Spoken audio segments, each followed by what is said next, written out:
আইবুড়ো ভাত এটা বাঙালিদের বিয়ের একটা অংশ।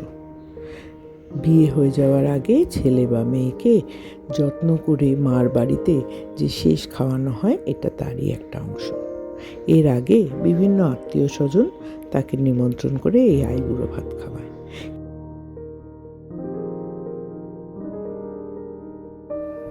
এই আইবুড়ো ভাতের দিন নানান রকম রান্না করে যে কনে বা বর থাকে তাকে বসিয়ে আত্মীয় স্বজনের মাঝে তাকে ভালো করে খাওয়ানো হয়। এবং এরপরেই আর শুরু হয় নানান রকম রিচুয়ালস। আজকাল তো মেহেন্দি হলদি এইসব বলে, কিন্তু এর আগে এর পরের দিন হতো গায়ে হলুদ, তারপর বিয়ের অনুষ্ঠান।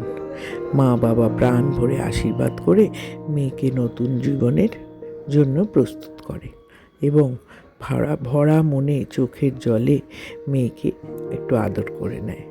কারণ এরপর থেকে তো মেয়ের বিয়ে হয়ে গেলে তার দুটো সংসার ভাগ করে সে এ বাড়ি ও বাড়ি দুটোকেই সমান তালে ঠিকভাবে চালাতে পারলে তবেই না সংসার চলে।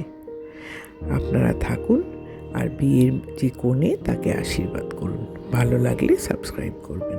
ধন্যবাদ।